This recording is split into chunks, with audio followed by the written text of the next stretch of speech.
Hello and welcome. It's Monday the 25th of March. Right now it's 11 p.m. in Israel. Next week we will be on our normal summer clock, so we will be starting at midnight. You're on mute now. Why would I be on mute? I can no longer hear you, Jason. Oh no. I heard you. I heard you the whole time. It's okay. I don't know what happened. Okay. Can you hear me now? Yeah. Yes. Okay. I hope. Can everyone else hear me? I don't know. Mom, Muriel, Colton. We can also hear your keyboard pretty loud. So. Yeah. Like best. Fantastic. Well, I guess Henry's going to come back in because apparently he's not able to hear us. Okay. Great.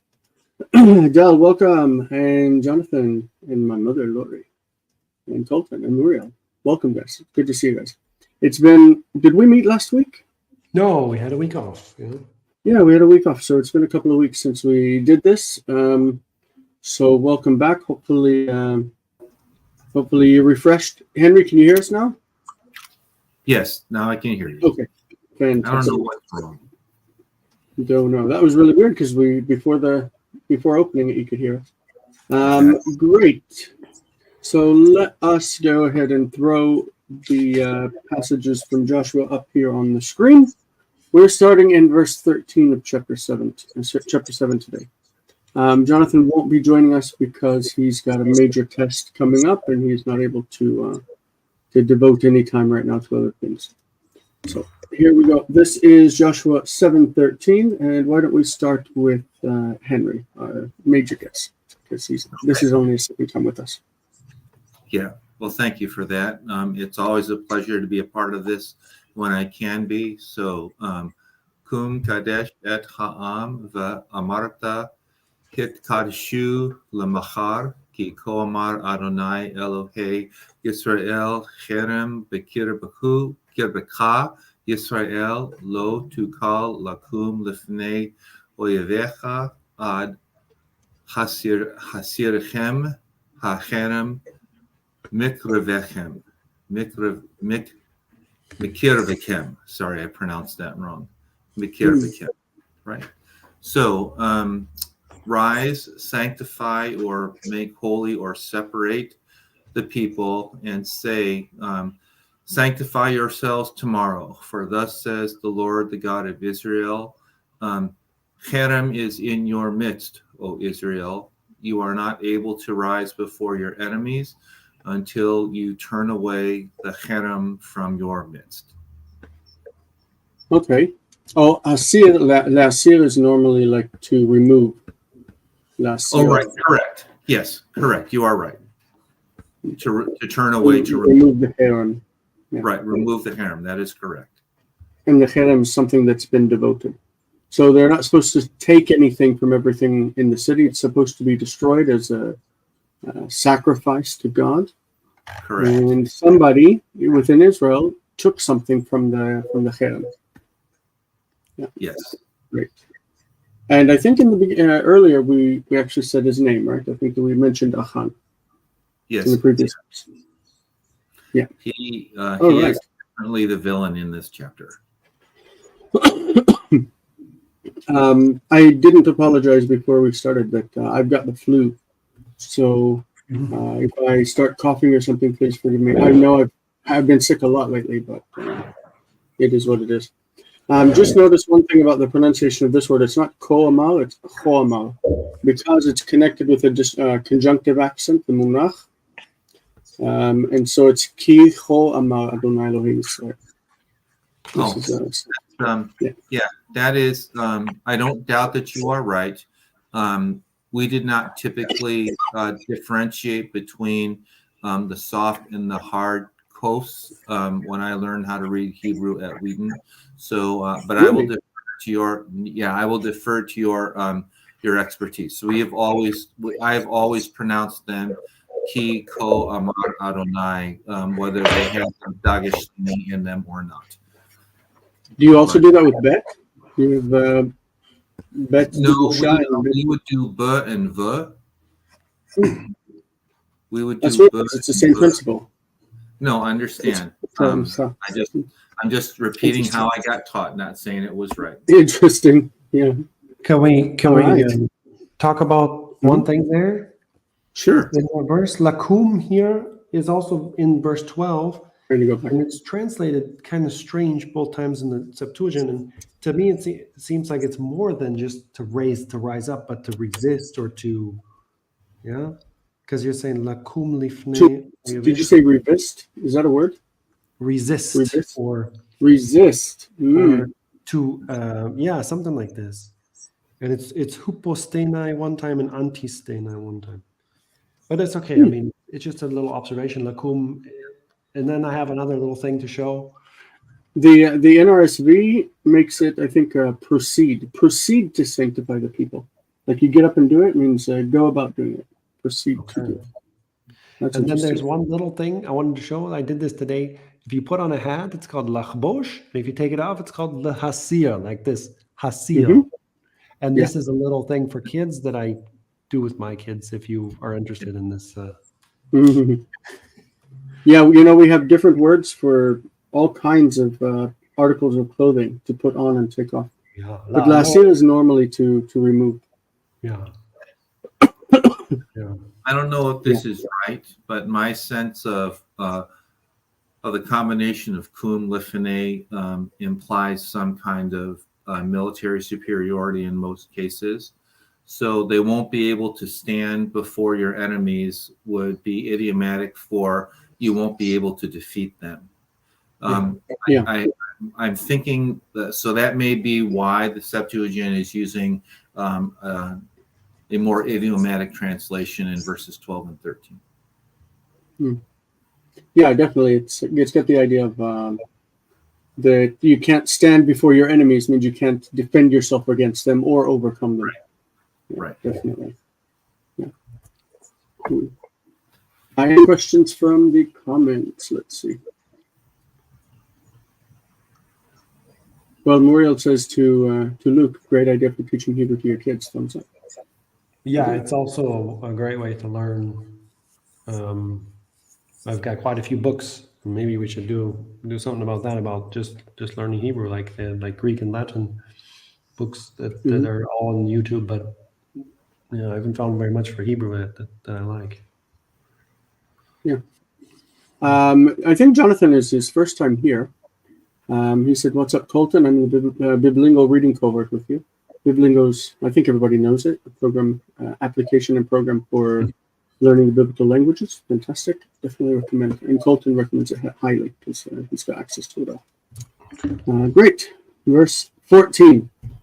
Luke, you want to grab this one? Sure. It's a very hard, but let's do it. Where does it start? ונקרבתם בבוקר לשבטיכם. והיה השבט אשר ילכדנה אדוני יקרב למשפחות. This is ילכדנו. ילכדנו. I heard ילכדנו, yeah? Mm-hmm. Okay. I'm sorry, I was away from my microphone. Maybe that's why. But okay, ילכדנו אדוני יקרב למשפחות, והמשפחה אשר ילכדנה אדוני תקרב לבתים, והבית אשר ילכדנו אדוני יקרב לגברים. So now it's something like, and in the morning, you shall gather. You shall approach in the morning. You shall gather in the morning, according to your tribes. It's a really strange kind of thing, but maybe Jason will have a better. Well, I think they're seen as coming to the tent of meeting, or coming to God, to the tabernacle, because each tribe needs to approach, and then it's weeded out by families or clans, and then each family will come from within the tribe, and then from within the family a household, like the family is a clan, from within the clan a household, and that comes forward, and then from within the households, they're going to bring up all of the men from the household to find out who has the cherem. Yeah. Yeah. It's just from modern Hebrew, it's literally kind of a weird 𝗥𝗘𝗦𝗘𝗦𝗧. This kind of I don't know. Okay. Well, the 𝗔𝗕𝗬𝗢𝗡 is like I mean I just have examples in my head that just sit there like Deuteronomy 32, where it says lemispar bnei Israel, and it means according to the number of the children of Israel. Yeah. But it says lamed, and so this is according to your tribes. Yeah. You shall approach in the morning according to your tribes. But isn't the 𝗥𝗘𝗦𝗘𝗥𝗡 just a nifal passive? Mm-hmm. Well, So, I don't know that it's passive. Yeah. okay. It's not good to associate nifal with passive because sometimes it's passive and sometimes it's not. So it's to say nifal, yes, but not passive. Okay. The way that I was taught, it was primarily a passive voice. I realize there's a call passive also. So I would have seen this as a passive voice and then a lamed of some kind of specification. You shall be brought near in the morning by your tribes. That's how I would handle verse 14a. Shall be brought near. Yes. But I think that the idea of bringing near is either in the PL, like 𝗥𝗘𝗦𝗘𝗥𝗡, or in the Bible also in the Hifil, 𝗥𝗑𝗦𝗙. But the problem with that is 𝗥𝗑𝗦𝗙 also means to sacrifice, like to offer to sacrifice. So I don't know how this could have really a passive force. It just feels like just coming forward, drawing near. Yeah. You will draw near in the morning. Like I don't think that you will be brought near, but maybe because it looks like they're using here Adonai Yikrav Lamishpachot. It looks like they're using Yikrav in the call almost as a transitive. So it says V'haya hashevet asher 𝗥𝗘𝗦𝗘𝗥𝗓𝗛 Adonai Yikrav Lamishpachot. So and the tribe which he will catch it. Maybe Adonai is the subject of 𝗥𝗘𝗦𝗘𝗥. Okay. So the tribe which the Lord takes or captures will draw near according to families. So I think the call and the nifal in Karav is really similar. Yeah, I think Yikrav is the same as Nikrav. Yeah. And so then we got and it shall be that the tribe which the Lord catches it, and this catches is in the Greek to show, diknumi. So I assume there's some kind of lots. They're drawing lots or doing something to show which tribe should be signified. That really makes sense. That does make sense. Yeah. Because otherwise, how are they deciding? They've got the large group. How do they decide within the large group, which group they need to take? It's probably lots, because the lot decided the will of God back then. And so Hashevet is the subject of Yikrav. Yeah. The tribe will draw near. Shall draw near. Mm-hmm. And according to families. Yeah. Right. And then the family, which the Lord catches, will draw near, tikrav, according to its houses. Okay. So the yikrav in the kal, yikrav is kal, and the nikravtem is nifal, but really they're the same thing, like semantically. Yeah. So just on that point, I've been looking in the lexica that I have. HALOT translates the nifal as come closer, come up to, step up to, and treats it as an active. The Dictionary of Classical Hebrew treats it as a passive/reflexive, brought near, bring oneself near, or present oneself. And Joshua 7:14 is specifically mentioned by both lexica as falling under either the active translation in HALOT or in the passive/reflexive in DCH, It is the only one other than Exodus 22 that is cited in both of the lexica. So there seems to be some disagreement as to voicing versus reflexivity and so on with the verb. Yeah. Yeah. Very nice. Hold on, we got a question there. Let's see. I'm going to read through real quick what we've got going on. Okay. Which question here? These are wonderful. Could it be passive? Could it be the passive reflexive with 𝗥𝗘𝗦𝗧𝗢 form? You will bring yourselves near. I don't know about the bringing yourself. Passive. That's not passive. That's just reflexive. And how come? I don't know. Yeah. Is that the 𝗕𝗘𝗦𝗘𝗧𝗑? I've unpointed all instances of the Tetragrammaton. That way, I'm not biasing the text, like because people sometimes like to read it as Yehovah and whatever, and that's just nonsense. Yeah. Okay. All right. So if it's unpointed, then you can read it as you wish, but it indicates that the vowels on it don't belong to it. So, okay, 15. Luke, did you want to say something before I move on? Yeah, I mean, just the last part, I didn't translate the house, which the Lord catches it, shall draw near in according to men, yeah, individually, each man individually. Yeah. Probably line up. Yeah.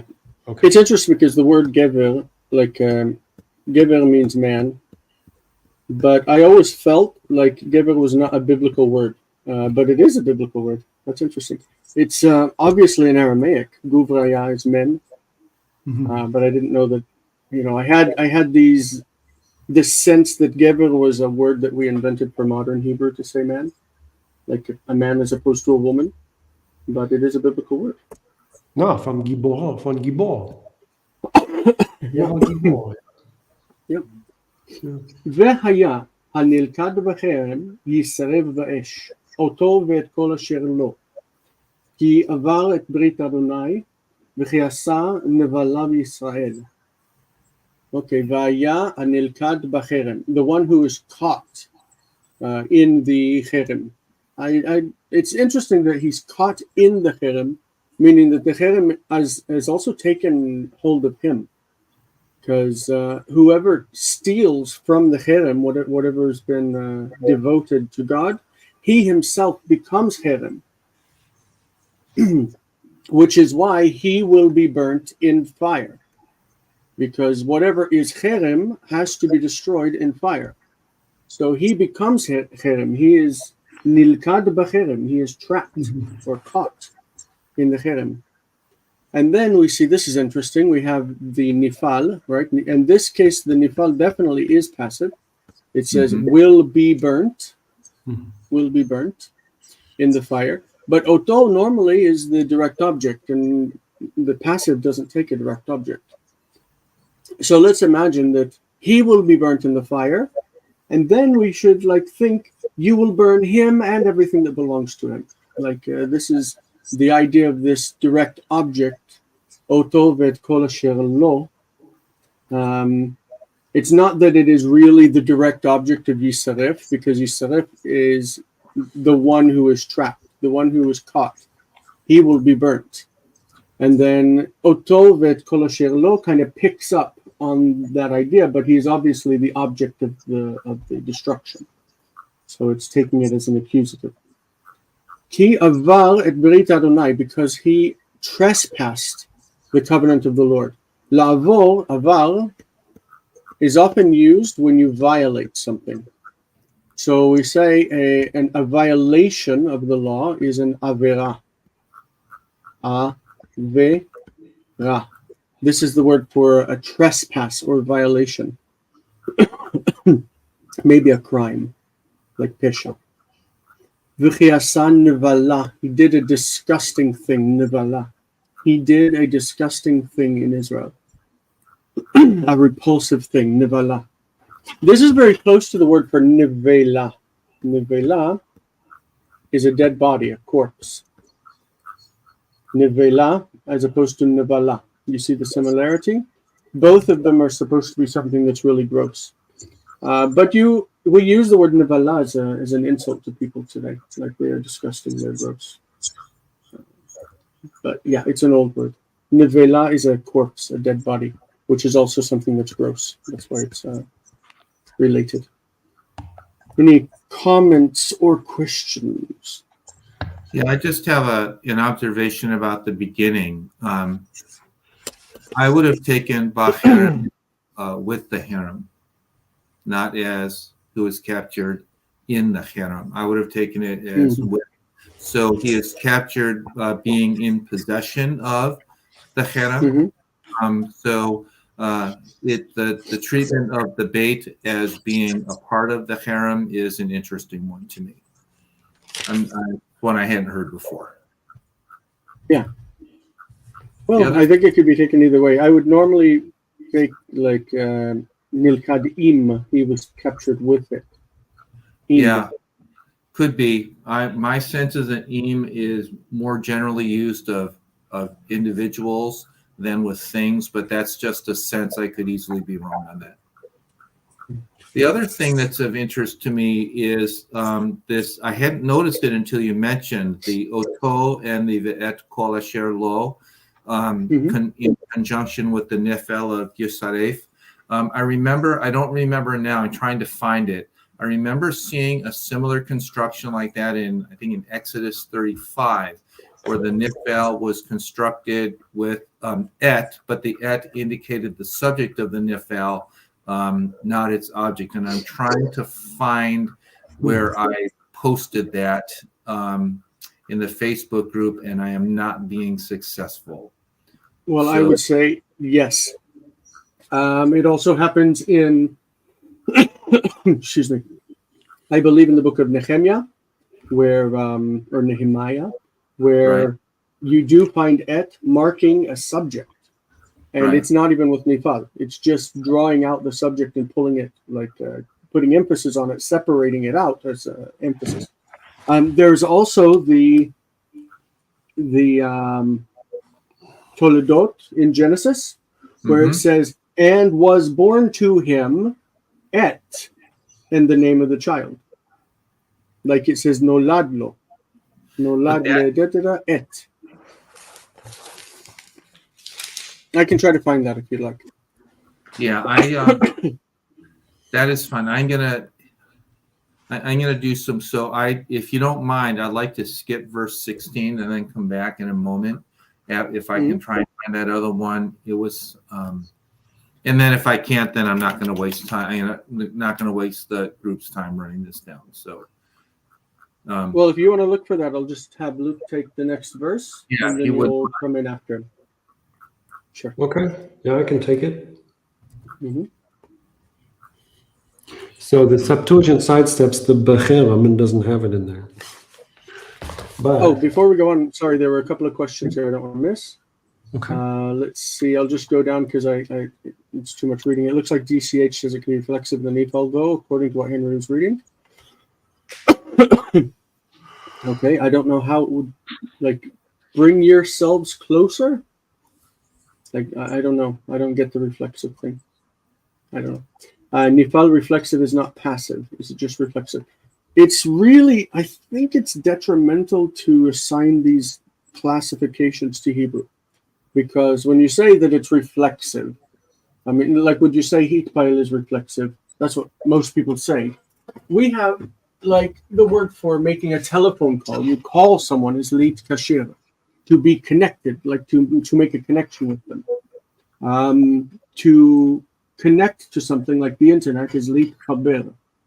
𝗕𝗘𝗦𝗪. It's the 𝗕𝗘𝗦. I don't know that it's a great idea.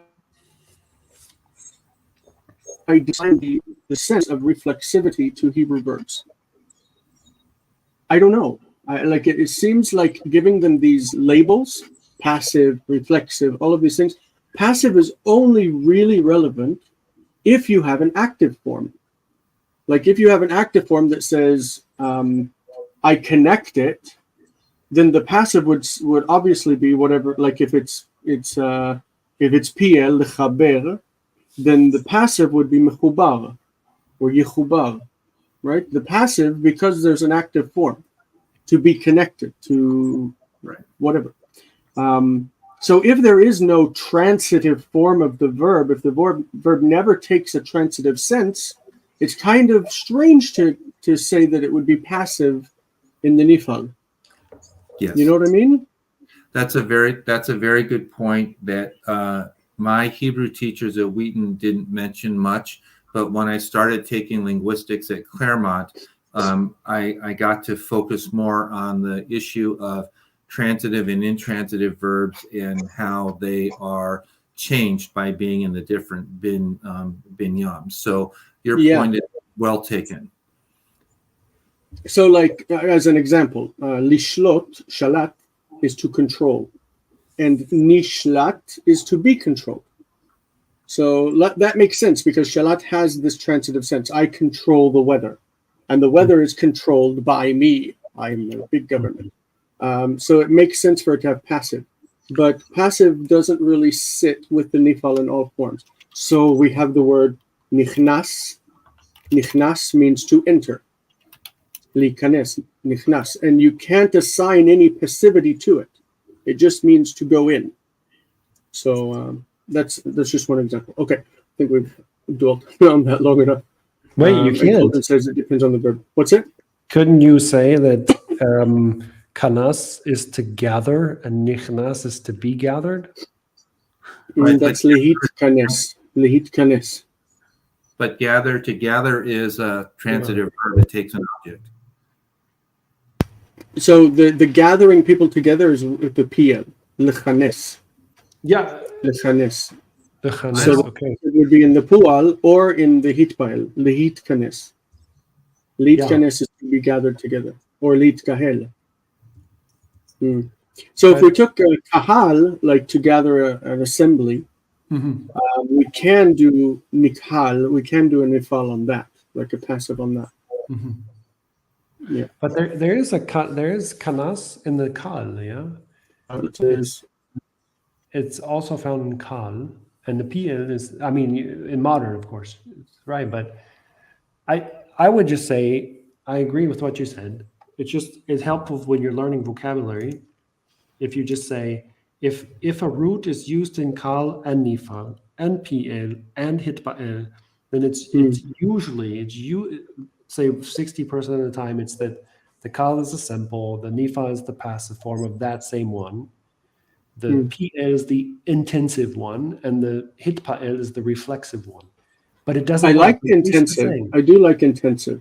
Yes. Because like, and this is something I tried to like discuss with people in modern Hebrew that they didn't really accept, but it's true. Lishbor is to break, but lishaber is to break in pieces. Yeah. It's an intensive sense. So when Moses broke the 10 Commandments, he shattered them. Shiber. And yeah, definitely. And so lishbor is to break, and lihishaver is to be broken. It's passive. Lishaber is to shatter, and mishubar is shattered. Yeah, definitely. So when you have them in all the binyanim, then you could work that out. But you don't always have them. So one of the things I was never able to research when I was at Claremont is that in Middle Egyptian, there is a D stem form of the verb that emphasizes the prepositional, emphasizes a prepositional phrase.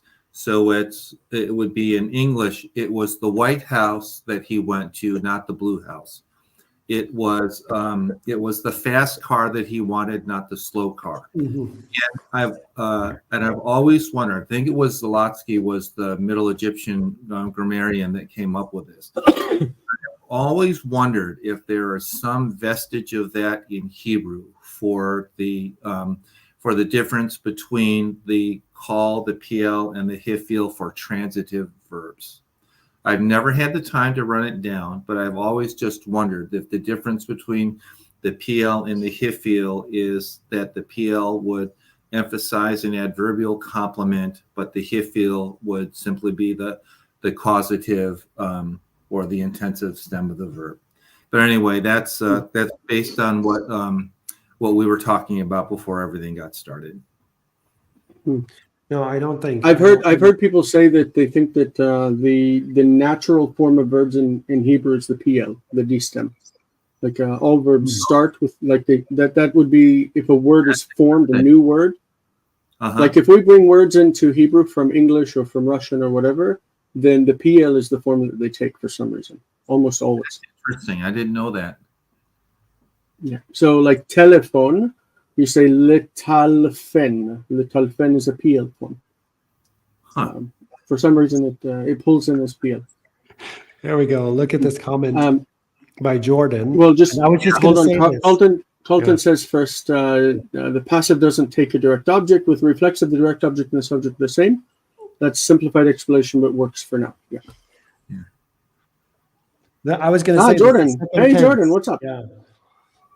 I don't know if there's any connection. Jordan will say if there is or not. But the second tense is a different animal as far as I understand it. What is the second? It has more to do with the nominal adverbial syntax, and not with the verb form. What is a second tense? What does that mean? There's a first tense and a second tense, and the second tense is the one that's making the adverbial or the other part of the sentence be emphasized. Okay, doesn't sound very simple. Language is never. Did you? Yeah, it's true. Well, that was really the Rasmus's comment. That was really the question that I wanted to explore, because when I was taught Middle Egyptian in Claremont, we were told that it was the geminate stem of a certain weak verb that documented the existence of an emphatic geminate form. I don't know enough about Middle Egyptian any longer to know if that is still the standard way it's read. But it definitely piqued my interest, because I wondered if there might be some overlap with the Hebrew PL in that respect. I don't think that the one book I remember reading about the PL was by Ernst Jenny, and I don't think that Jenny deals with that at all in his monograph on the PL. But luckily, Jordan is an expert, and if he says something, then we'll believe what he says, because this is the. Now I remember why you connected it with the PL with the geminate, but right. Okay. Rasmus asks, the second tenses in Egyptian aren't historically connected to the D stem, as far as I know. Question. Yeah. So that's the open question now, and Jordan's probably looking in his notes because he's a real expert at this Egyptian language, especially in this period. I'm more into that later. Did you take? Let's see. Jordan says, simply put, those who analyze these forms as the second tense analyze them as nominal forms, which are in a nominal sentence with the subject. Yeah. I don't know anything about Egyptian. Okay. Luke, did you already read this verse? I don't think you did. No, let's read it. No, this is very, very fascinating, but you'll have to have Jordan talk about this historical grammar. Right. There are some words. To what extent is there overlap between Hebrew and Egyptian? Yeah. There's a whole list of words. There's a whole list of words that they're Semitic words in Egyptian, and there's some loan words from Egyptian into Greek. I mean, you've got, but as far as the system, I don't think there's a whole lot there.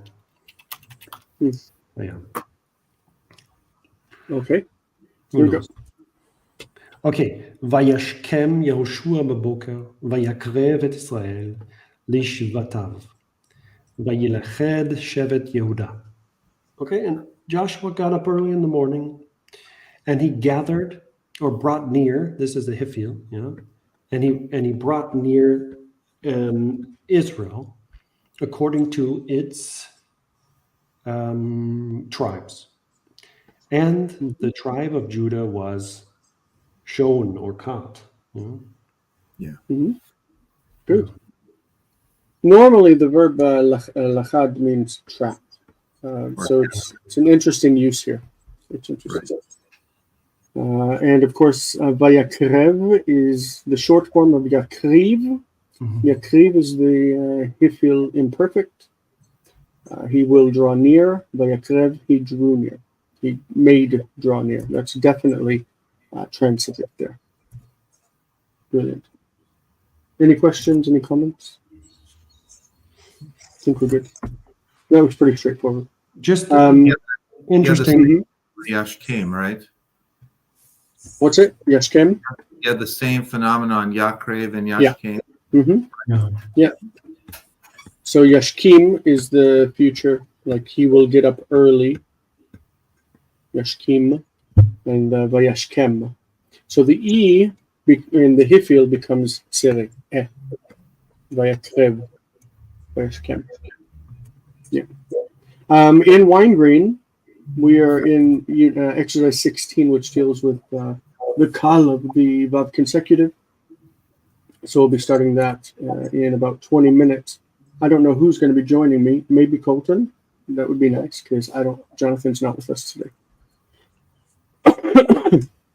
And if anybody wants to join us, I can give you a link if you want to help us with the translation. All right. And Galen, you are correct that lakav can also mean to capture. That is correct.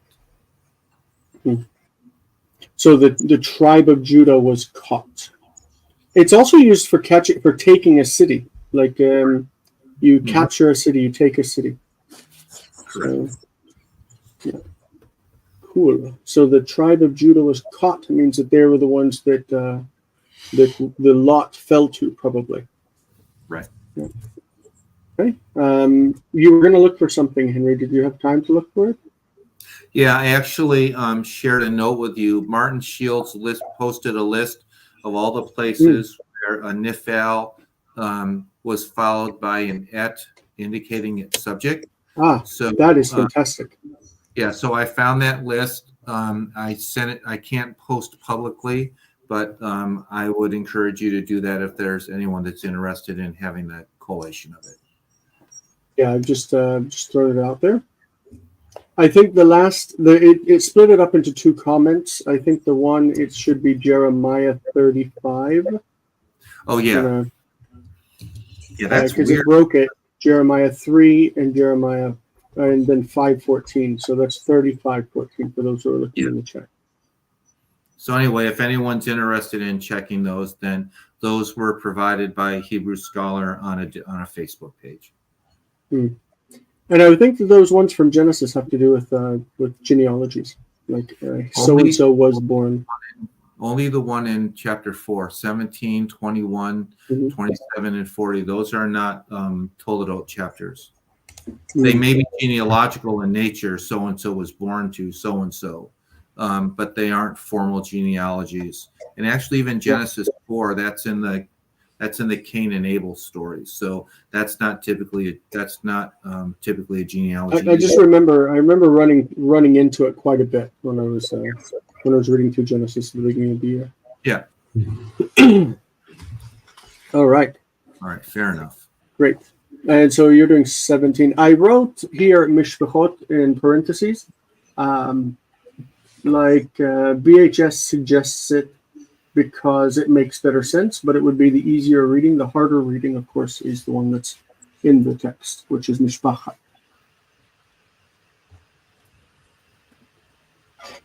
Oh, yeah, and it would be it would make sense because there's a mishpachat that follows twice. So it could be a scribal error. It could be a scribal error based on what is to follow. That would make sense. Well, we could even remove the we could remove the vav. Right. Correct. And then we've got mishpachot like this, and that would even be just a repointing. Correct. And I don't see any reason why we couldn't do that. Yeah.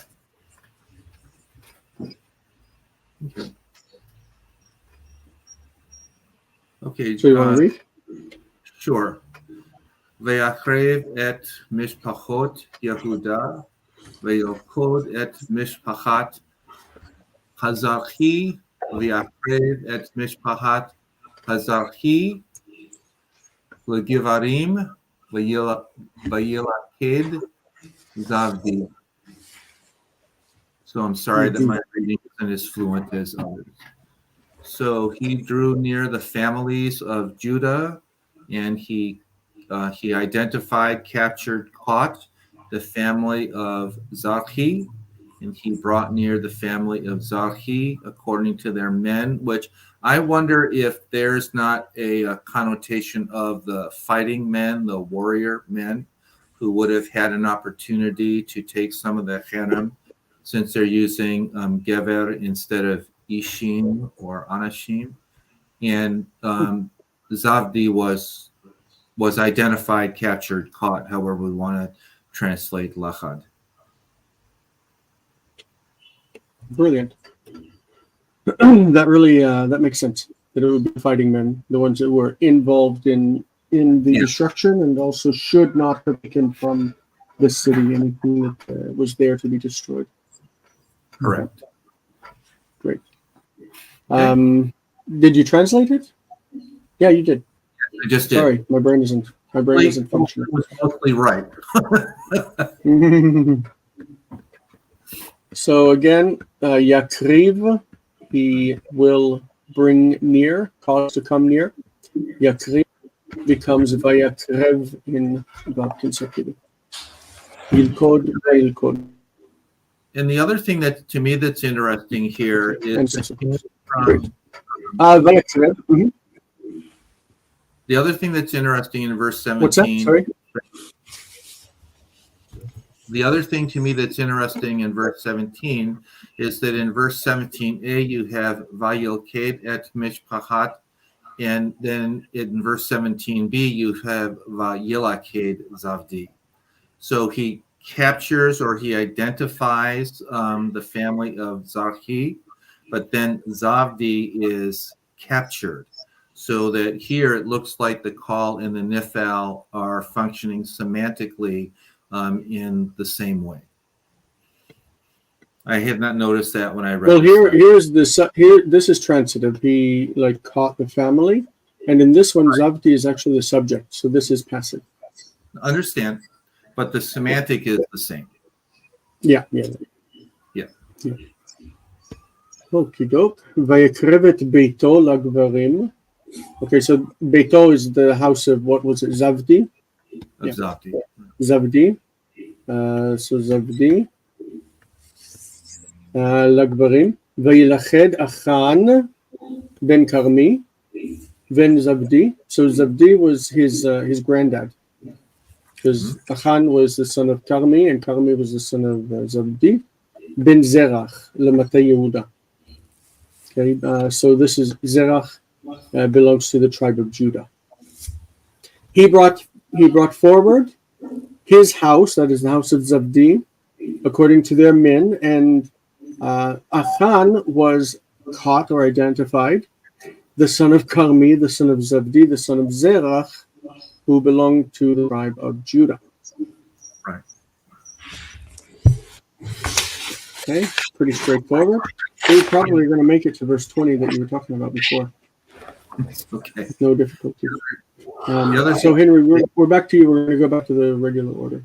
Okay. That's it. Yeah, just one comment on verse 18. Karmi isn't mentioned in the preceding verses, although the other ancestors are. That's kind of interesting to me. Zavdi is there, Derech is there, Achan is mentioned, but Karmi was not mentioned in the preceding verses. I think that's weird. That's okay. Vayomer Yehoshua el Achan beni sim na kavod ladonai Elokei Yisrael v'tein lo toda v'hegedna li ma asta al tikached mimen. And Joshua said to Achan, my son, give please honor to the Lord, the God of Israel. Give to him thanksgiving. Reveal, please, to me what you have done. Do not hide, presumably do not hide anything from me. Good. Brilliant. What is 𝗥𝗘𝗦𝗘𝗥𝗡𝗦? I know it's to hide, but we have lots of words for hide, right? We have many words. להסתיר. להסתיר is to hide in the hifil. Right? להסתיר. We have 𝗥𝗑𝗦𝗚, also in the hifil. 𝗥𝗑𝗦𝗚. What else do we have for hiding? So these are the normal words for hiding. להסתיר and 𝗥𝗑𝗦𝗚, both of them kind of the same idea. And they also have passive forms, of course. נסתר is in the nifal. The passive of this, to be hidden, is נסתר. נסתר. I don't know why that would be in the nifal. But this, להתחבא. להסתתר, also in the hitpile. להסתתר, in the hifil. להסתתר means to be hidden, and להתחבא. להתחבא, to be hidden. להתחבא. So both these are hitpile, these are hifil, and this is nifal. Do we have nechba? Nechba. It would make sense if we had nechba, but I don't know it. Nechba would be nifal of 𝗥𝗑𝗦𝗃. I don't know. I don't know if we have that. You know, the interesting thing is chachad occurs only in the PL, the hifil, and the nifal, but not in the call. And Which one? Chachad, the one that's at the end of verse 7, verse 18, and verse 19. I find that interesting. It's been my experience that normally verbs that don't have a call form are often loan words, but I can't imagine there being a loan word for this. Well, let's look at I don't know if you can see this. I'll share the whole screen. Sorry. Yeah.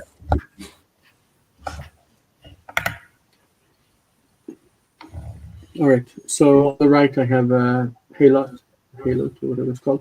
So this is a satar. So notice it doesn't have kal. It opens straight to nifal. Nistar was to be hidden. Right. To be hidden. This is passive. Right. It's got a PL and pual that are paired together. It has a hifil and hitpael to keep oneself hidden. So this is how I remembered it too. That the hifil, for some reason, the hifil to hide takes its passive in the nifal to be hidden. So let's check what's going on with chava. Yeah. Is that HALOT? So chava, that root, also does not have kal. It has nifal, nechba, which I said it would make sense that it existed, but it's not a form that I knew. But it does exist. To hide oneself, to be hidden. So it's the same thing, that this is passive, to be hidden, of the hifil, which is to hide. We do have kept hidden as a hofal, and we have the hifil that I mentioned already. But there's no kal, and the nifal is functioning as a passive of the hifil. Brilliant. Okay.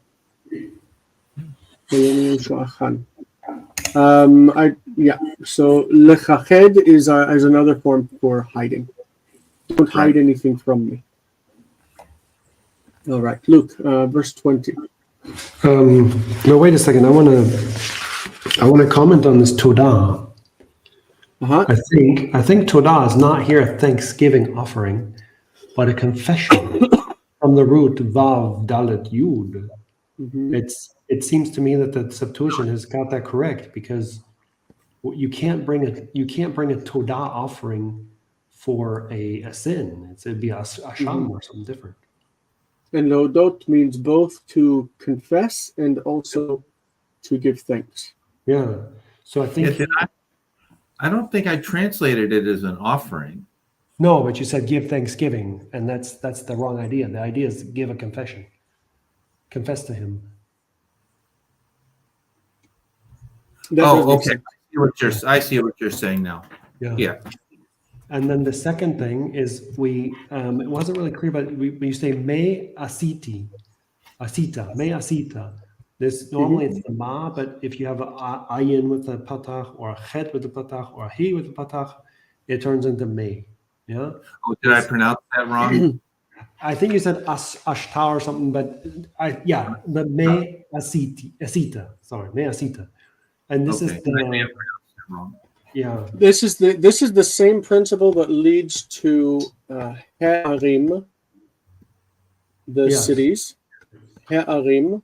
That is when you have kamatz in a syllable with a guttural with kamatz. Okay, that's how I'm going to label it. Guttural with kamatz that is unaccented, unstressed. If the article is before it, it becomes he instead of we don't have kamatz in this situation. Yeah.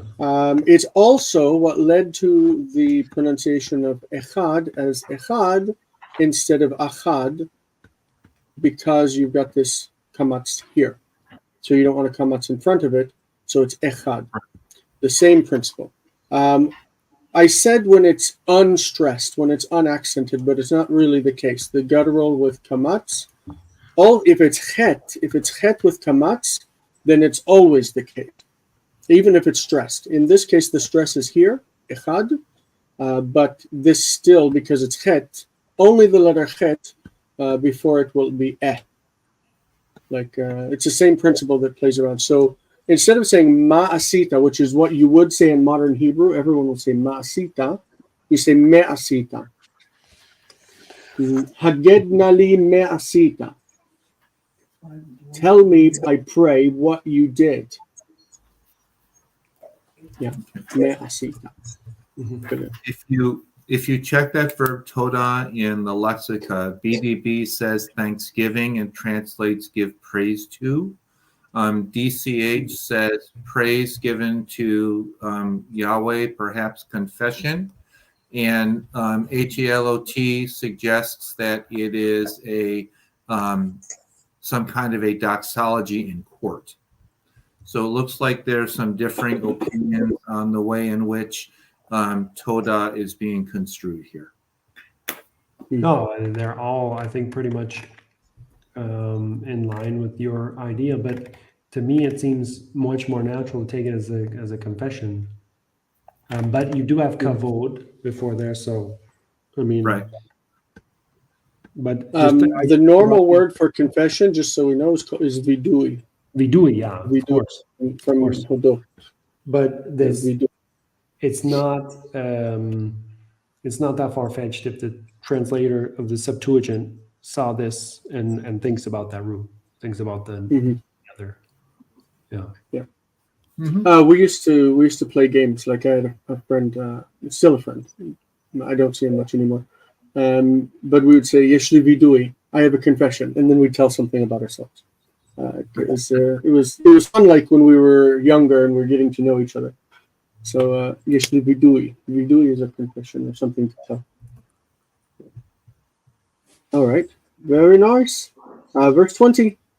I think that we'll stop with this verse because we do need to go on to wine grain next. Is it my turn? Mm-hmm. Yeah, okay. Vaya'an achan et Yehoshua vayomer. Omna anochi chatati la'Adonai Elohei Yisrael. Hold on, just a second. Look at the pronunciation of that word, not vayomer. Oh yeah, because it's in the Adnach vayomar. Vayomar. Mm-hmm. Okay. Vayomar. Omna anochi chatati la'Adonai Elohei Yisrael. V'chazod asiti. Okay, so Vaya'an is Vaya'ane Achan, and Achan answered Joshua and said, okay, it's still the same meaning, isn't it? It's not. Yeah, it's the same. The difference is that Vayomar has a stop. So Vayomer would normally be followed by the subject. You say Vayomer Moshe el Aharon. Vayomer so and so to so and so. But this is a stop. It says Vaya'an Vayomar. And then it goes into what he said. Okay. The Omna here, how do you read that? I would think that Omna is like Omnam, isn't it? No, I think it's actually truly here. Omnam would be more like although, but this is more like Omna. I truly, I have. See, look. Yeah, that's how I read it. Omna indeed or truly. Indeed, yeah, truly, yeah. And then Omnam, indeed, truly. I think that it's the same. It's just that one is dropped the mem. Okay, because Omnam in modern Hebrew is different. Use Omnam for like although and blah blah blah blah. Omnam da da da da da, and then. Okay, so I see. It's the same, I guess, in biblical Hebrew. And partly, the word itself, if the lexicon, word itself only occurs twice, in Genesis 20 verse 12 and in Joshua 7 verse 20. Those are the only places where that particular lexeme are grouped as a single word. The word Omna? The word Omna, right? Both BDB, HALOT, and DCH only list Joshua 7:20 and Genesis 20:12 as being places where that whatever kind of word it is that lexeme occurs. Yeah, and also on the Masorah, we have the bet and on the end. Yeah. The second circle means it's only used 2 times in the Hebrew Bible. And those would be the 2. Yeah. Right. Okay. Truly, I've sinned against the Lord, the God of Israel, and thus I have done or committed. Yeah. So the 𝗔𝗕𝗦𝗢𝗧𝗏, it probably is like he's confessing everything. I did this and this and this and this and this. This is what I did. Yeah, it's kind of funny. Yeah. So all right. Well, I think we should. What's it? We have 3 minutes. Tell us about Omnam. Omnam in modern Hebrew is like although, and it's used at like Omnam at the beginning of the clause, and then the second clause is the. It's definitely disjunctive in modern Hebrew. Yeah. It's disjunctive. Okay. Oh, I didn't know that. Yeah. All right. We're going to start from now on. The new schedule is to do Joshua at 5 o'clock. Okay. And then at 6 o'clock, we're doing wine green from Hebrew to English. 7 o'clock, wine green English to Hebrew for patrons. And then I have a Greek session that I'm doing. We're doing Lucian. Wow. The ass. You know that. But that means that we are drawn to an end. At this point, it means we won't be able to carry beyond the 6 o'clock hour in this session anymore. Right. Because we just won't have time. So I'm going to go ahead and call it quits for this session, and you guys are welcome to join for wine green if you like. Jonathan won't be with us. I think I'll call Colton up on the screen to go through the exercises with me. And Henry, if you want to do, I don't know if you have time, Luke, but I can send you guys the link to the StreamYard. You can work through them with me if you like. Either way, for everybody else, there's a link under our live section on YouTube. And also we posted it on our Facebook group where you can go ahead and watch the next session with us. So we hope to see you there. Right. I'm Yisrael Chayuse. Go ahead. Send me the wine green link. I can't do the English one, but I can try and do the Hebrew to English one. I sure will. I'll send it to you. All right. Thank you, sir.